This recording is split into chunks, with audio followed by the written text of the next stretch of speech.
नमस्कार दोस्तों, स्वागत है आपका सुपर होस्ट के इस प्लेटफॉर्म पे पुनः। और उम्मीद है बेहतर तैयारी चल रही होगी आपकी। पॉलिटी के सेक्शन में हमने जो है 432 क्वेश्चन तक, मतलब न्यायपालिका का जो क्वेश्चन कवर कर रहे थे हम लोग, तो ये आखिरी पार्ट है आपका। ठीक, इसके बाद हम लोग संघ राज्य संबंध के बारे में पढ़ेंगे। ठीक है, संघ की कार्यपालिका, राज्य की कार्यपालिका, न्यायपालिका ये हमने कवर कर लिया है। अब न्यायपालिका हम लोग कवर कर रहे हैं, इसमें ये लास्ट सेशन होगा उसका। उसके बाद जो है हम लोग संघ और राज्य के बीच संबंध से जुड़े जो प्रश्न है, जो पिछले साल में आए हुए हैं, वो हम लोग कवर करेंगे। देखिए, पहली बात समझिए, यहाँ पर आपको इस पूरे सीरीज में लगभग 700 से ऊपर क्वेश्चन कराए जा रहे हैं। 700 से ऊपर मतलब लगभग 1999 से लेकर के 2021 तक जितने भी क्वेश्चन हुए हैं, उत्तर प्रदेश पुलिस भर्ती बोर्ड द्वारा जितने भी प्रश्न करवाए गए हैं, जितने भी एग्जाम करवाए गए हैं, उससे जुड़े जितने भी प्रश्न पॉलिटी से आए, यानी राज व्यवस्था से जितने भी प्रश्न आए हैं, उन सबका कलेक्शन दिया जा रहा है आपको। अगर सोचिए इतने क्वेश्चन कर रहे हैं आप, तो इससे बाहर जाने की जरूरत ही नहीं है आपको। ठीक है, इससे बाहर जाने की जरूरत नहीं है आपको। मतलब एक तो हम लोग क्वेश्चन कवर कर रहे हैं यहाँ पर, दूसरी बात इसके साथ जो ऑप्शन पे बात कर ले रहे हैं, मतलब इससे जुड़े हुए और क्या सवाल बन सकते हैं, या ऑप्शंस के कई बार होता है ना कि रिपीट कर देते हैं क्वेश्चन, या पिछले साल कोई क्वेश्चन आया था उसके ऑप्शन को लेकर क्वेश्चन पूछ दिया इस बार, तो इस तरह से कभी कभी हो जाता है, तो हम लोग वो बचेगा नहीं हमसे। ठीक है, तो उसी क्रम में हम लोग आज आगे बढ़ रहे हैं। तो 432 तक हमने पिछले सेशन में कर लिया था। अब जिसको पिछले सेशन में वीडियो देखना हो, तो जा करके सिंपल यूट्यूब पे क्या टेलीग्राम पे क्या सर्च करेगा, सुफल होम सर्च करेगा टेलीग्राम पे, उसको मिल जाएगा। ठीक है, अब तो वहां से वो चीजें देख सकता है। ध्यान रहेगा इतना। चलिए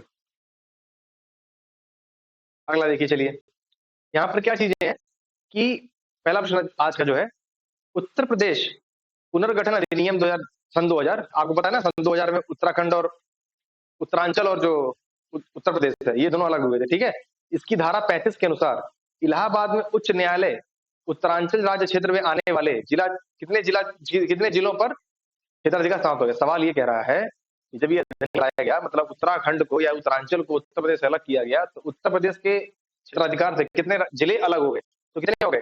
13 जिले अलग हो गए आपके। कितने अलग हो गए? 13 जिले। ठीक है, ध्यान रहेगा इतना आंसर, बस इतना याद रख लीजिए, बहुत है।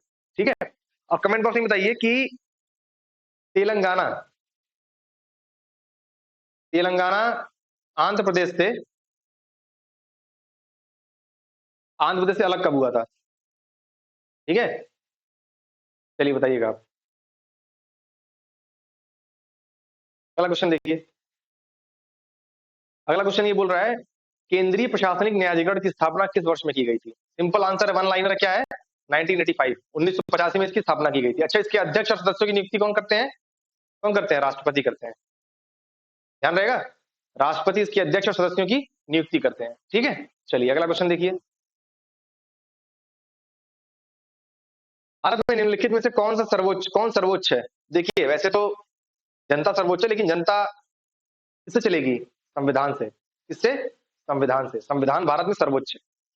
ठीक है, संविधान ना हो तो मतलब सीधी सी बात है, भारत में संविधान की वजह से ही भारत की जो इतनी विविधताएं हैं, और इतनी जो सांस्कृतिक विविधता या सामाजिक विविधता, आर्थिक विविधता, राजनीतिक विविधता, ये सब किससे समन्वित हो पा रहे हैं?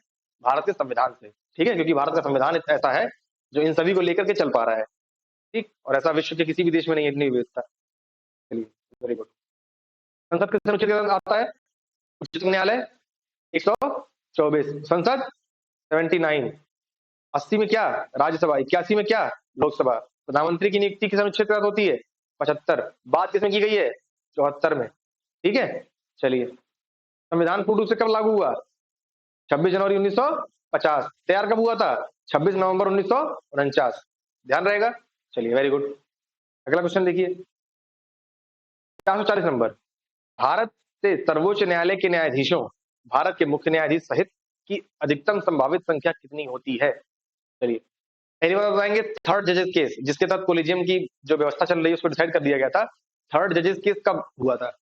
1998 में। हमने पिछले सेशन में इसको डिस्कस किया था। ठीक है, देखिए, भारत के मुख्य न्यायाधीश सहित कितने हो जाएंगे? 34। कितने? 34, क्योंकि 33 प्लस 1। ठीक है, ध्यान रहेगा इतना, 33 प्लस 1 यानी जो है आपका ये 33 जो अन्य न्यायाधीश और एक मुख्य न्यायाधीश होंगे। ठीक, चलिए। अच्छा, वर्तमान में भारत के मुख्य न्यायाधीश कौन है, बताएंगे तुरंत? हाँ बताइए, कमेंट बॉक्स में बताइए। बताइए बताइए। चलिए अगला देखिए, 441 नंबर।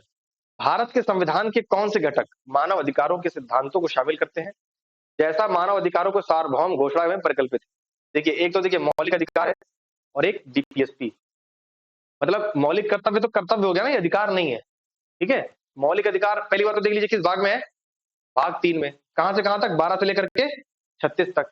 अच्छा, 35 तक। डीपीएसपी कहां से है? 36 से लेकर के 51 तक, भाग 4 में।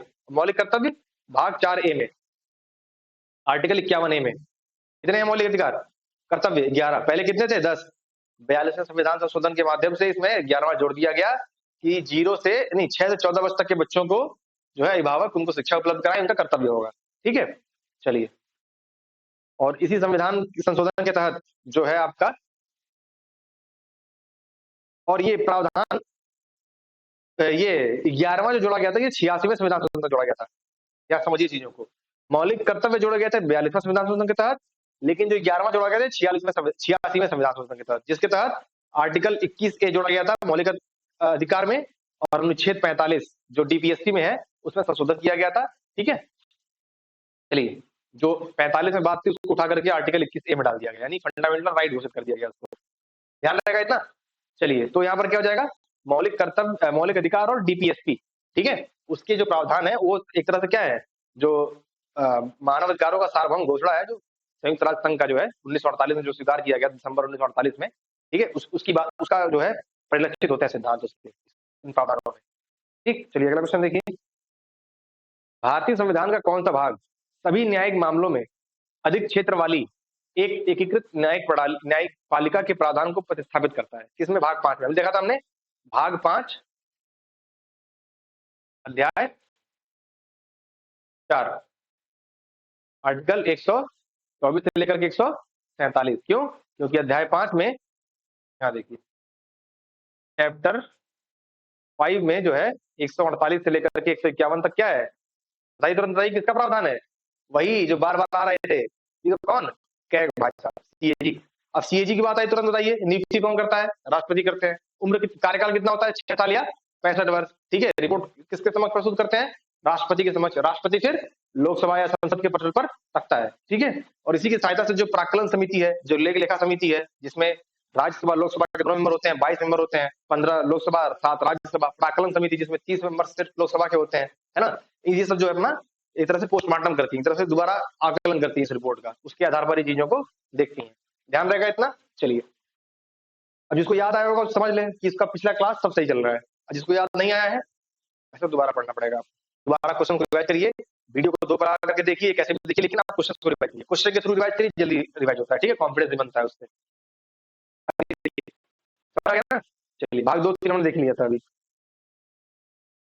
447 नंबर, उच्च न्यायालय के न्यायाधीश को शपथ कौन दिलवाता है? भाई साहब, कौन दिलवाते हैं? राज्यपाल। कौन दिलवाते हैं? राज्यपाल। ध्यान रहेगा। अगला क्वेश्चन इसी से संबंधित है। क्या? 445 नंबर। अच्छा, 45 की बात आई, तुरंत आर्टिकल 45 भी देखा था ना हमने। आर्टिकल 45 अभी देखा था ना आपने, शिक्षा से संबंधित, है ना। चलिए, 0 से 6 वर्ष तक के बच्चों को बाल्यावस्था तक के बच्चों 0 से 6 वर्ष यानी बाल्यावस्था तक की देखभाल की गारंटी कौन करेगा? व्यवस्था राज्य सरकार करेगी व्यवस्था। ठीक है, चलिए, राज्यों में जिला न्यायाधीशों की नियुक्ति कौन करता है? राज्यपाल। यहाँ ध्यान रखिएगा, जिला न्यायाधीश की बात कर रहा है, इसका बात कर रहा है सेशन कोर्ट में जो बैठते हैं ना जिला न्यायाधीश, हाई कोर्ट में जो नीचे वाले बैठते हैं, की नियुक्ति कौन करता है? राज्यपाल। ठीक, चलिए अगला देखिए। वर्ष, किस वर्ष में उच्चतम न्यायालय की स्थापना हुई थी? तो 28 जनवरी 1950 को। कब हुई थी? 28 जनवरी 1950 को उच्चतम न्यायालय की स्थापना हुई थी। उच्चतम न्यायालय की बात किसमें की गई है? अनुच्छेद 124 में। ठीक है, 124 से 147 तक, भाग 5 में, चैप्टर 4। ध्यान रहेगा इतना। चलिए अगला देखिए, यहाँ पर सवाल देखिए, इसको इंपॉर्टेंट ध्यान दीजिएगा। 447 नंबर में क्या बोल रहा है? निम्नलिखित में से कौन सा या से भारत के सर्वोच्च न्यायालय के न्यायाधीश होने के लिए योग्यता के रूप में सूचीबद्ध है? भारत का नागरिक हो, कम से कम 5 साल के लिए या 1 से अधिक उच्च न्यायालयों का न्यायाधीश हो, ठीक है, किसी उच्च न्यायालय में एक वकील के रूप में कम से कम 10 साल विधिक व्यवसाय किया हो। ठीक है, ये दोनों ध्यान रखिएगा। 5 साल के लिए क्या हो? न्यायाधीश। किसमें? हाई कोर्ट में। ठीक, और यहाँ क्या बोला गया है? हाई कोर्ट में एक वकील के रूप में 10 साल तक विधिक व्यवसाय किया हो। और ये लास्ट वाला तो याद ही होगा आपको, प्रतिष्ठित कानूनविद हो, राष्ट्रपति को ऐसा लगता हो तो वो भी शामिल होता है। भारत का नागरिक होना जरूरी है। ठीक, तो क्या हो जाएगा इसमें आंसर? इसमें आंसर हो जाएगा पी क्यू आर एस सभी। आपका सभी सही हो जाएगा। सर्वोच्च न्यायालय के लिए न्यायाधीश होने की योग्यता जो है ये सारे हैं पी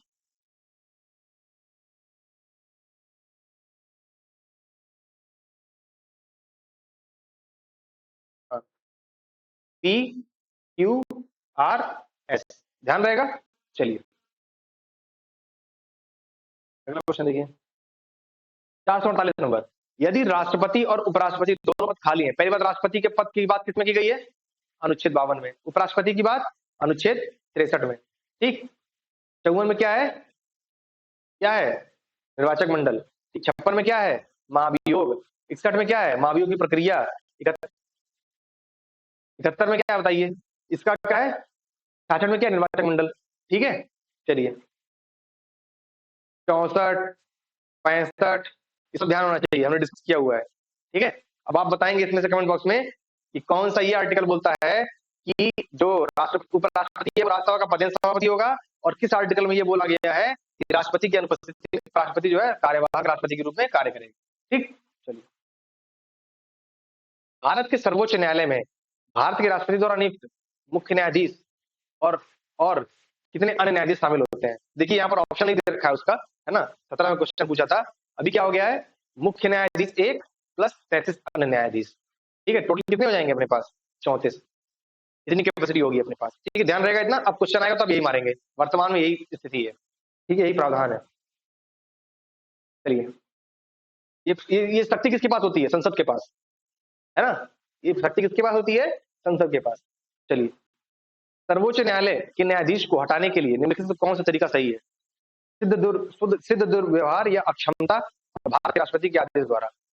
सर्वोच्च न्यायालय की न्यूनतम 12 सदस्यीय पीठ द्वारा महाभियोग नहीं, ये पी वाला सही है। सही है, सिर्फ आपने पढ़ा होगा ना कि साबित कदाचार, वही सिद्ध दुर्व्यवहार शब्द इस्तेमाल कर दिया यहाँ पर। हम लोग जनरली पढ़ते हैं जो क्या लिखा रहता है? साबित कदाचार या दुर्व्यवहार, ठीक है, या क्षमता लिखा रहता है, सॉरी। तो ये चीजें सही हो जाएंगी, केवल पी। और ये भी याद रखिएगा, महाभियोग शब्द जो इस्तेमाल किया गया है, महाभियोग शब्द केवल राष्ट्रपति के लिए इस्तेमाल किया गया है। ये प्रक्रिया वैसी ही है, लेकिन महाभियोग शब्द इस्तेमाल नहीं किया गया है, पदच्युत शब्द इस्तेमाल किया गया है। ठीक है, चलिए अगला क्वेश्चन देखिए 451 नंबर। भारत के प्रथम न्यायाधीश कौन थे? सवाल संभावित है ना, क्योंकि अभी पूछ लिया था पहली महिला मुख्य निर्वाचन आयुक्त कौन थी। आप बताइए कमेंट बॉक्स में, पहली महिला मुख्य निर्वाचन आयुक्त कौन थी? ठीक है, अब देखिए यहाँ पर सवाल वापस आइए। भारत के मुख्य न्यायाधीश कौन थे? H J Kania. कौन थे? H J Kania. आपने बताया नहीं, आपने क्या? अरे पूछा था ना भी आपसे, वर्तमान में मुख्य न्यायाधीश कौन है? हाँ तो जल्दी ढूंढ के बताइए। चलिए आपने बता दिया है, आपने बता दिया है, आपके साथ और लोग भी है ना। चलिए अगला देखिए 452 नंबर। केंद्र शासित प्रदेश अंडमान और निकोबार द्वीप समूह के न्यायाधिकार क्षेत्र में आता है कौन? ये देखिए सवाल हमने पूछा था आपसे पहले, है ना। अब यहाँ पर आप ये बताएंगे कि किस न्यायाधिकार क्षेत्र में आता है और वहां की राजभाषा क्या है। यहाँ देखिए आंसर दीजिए कोलकाता, है ना। सबसे नजदीक कौन सा लगता है उसका? ये है। अगर मान लीजिए ये अंडमान निकोबार है तो ये आपका क्या बन जाता है? ये गया ना, यहाँ क्या पड़ गया आपका? ये वेस्ट बंगाल पड़ गया। वेस्ट बंगाल यहाँ वाला ये, तो क्या पड़ गया? ये पास पड़ जाता है इसके, तो क्या हो जाएगा? कलकत्ता उच्च न्यायालय जो है बुट्टा यहाँ पर, इसीलिए अंडमान निकोबार की जो आधिकारिक राजभाषा है वो क्या है? बंगाली है। क्या है? बंगाली। ये थोड़ा अजीब है इसलिए याद रखिए, पूछा सकता है। ठीक है, जैसे तो वही पूछा सकता है। अगला देखिए, राज्य के उच्च न्यायालय ने वर्ष 1971 से पूर्व इस राज्य में बसे सभी बांग्लादेशी नागरिकों को भारतीय नागरिक माना है। तो मेघालय जो अपने हैं, मेघालय वाले जो है, ठीक है। अच्छा जी, जियोग्राफी क्वेश्चन बताइए, मेघालय में कौन कौन से पर्वत पाए जाते हैं? मेघालय की सबसे ऊंची चोटी कौन सी है? देखिए गारो, खासी, जयंतिया। तो खासी पर आपका एक शिलोंग पीक है। क्या है? शिलोंग पीक, ये जो है मेघालय का हाईएस्ट पीक है। बाकी तीन जो है ये चोटियां श्रेणियां पाई जाती हैं। और ये हिमालय का भाग है कि नहीं? आप ही बताइए, क्या मेघालय में जो गारो, खासी, जयंतियां हैं ये हिमालय के भाग है कि नहीं? ये बताइए कमेंट बॉक्स में। ठीक है, चलिए अगला देखिए, असम का हाईएस्ट पीक क्या है? जामफू। ठीक है, त्रिपुरा का क्या है? बेटलिंग सिंह, है ना? चलिए, भारत के पूर्व मुख्य न्यायाधीश पी सदाशिवम किस राज्य के राज्यपाल बनाए गए हैं? देखिए, उस वक्त समय का करंट का क्वेश्चन था। हालांकि उस समय ये केरल के थे, आंसर केरल हो जाएगा। लेकिन आप वर्तमान में जब एग्जाम देने जाइएगा, हालांकि हम लोग कवर कर लेंगे यहाँ पर कि जो मतलब नए राज्यपाल नियुक्त हुए हैं, उन सबका एक बार लिस्ट हम लोग कवर कर लेंगे, ठीक है? चलिए, जो भी स्थानांतरित किया गया या नए नियुक्त हुए हैं। अगला क्वेश्चन देखिए, निम्न में से कौन भारत के मुख्य न्यायाधीश नहीं रहे हैं? देखिए, जो एन गोपाला स्वामी है, अभी ये बहुत फैक्चुअल क्वेश्चन है ना? ये सबके लिए कर पाना ये छोड़ने वाला क्वेश्चन है, क्योंकि अब यहाँ पर आ गया तो डिस्कस कर लेते हैं, क्योंकि हमने पढ़ रखा है आने के बाद, ठीक है? चलिए, एन गोपाला स्वामी ये मुख्य निर्वाचन आयुक्त रहे थे। बाकी जो एचजे, ये जो एचजी का पार्टी, देखिए ये 37 थे, 37 में, ये 38 में और ये 39 में मुख्य न्यायाधीश थे अपने, ठीक है? चलिए, अब बताएंगे जो डीवाई चंद्रचूड़ है अपने मुख्य न्यायाधीश, वो किस नंबर के मुख्य न्यायाधीश है? ठीक है, आप कमेंट बॉक्स में बताइए इस चीज को। चलिए, तो ये क्या हो जाएगा अपना, एन गोपाला स्वामी जो है ये मुख्य निर्वाचन आयुक्त थे। इस तरह से ये डी ऑप्शन आपका सही हो जाएगा इसमें। संविधान के किस अनुच्छेद के अधीन उच्च न्यायालय अपने अधीनस्थ समस्त न्यायालयों एवं अधिकरणों का पद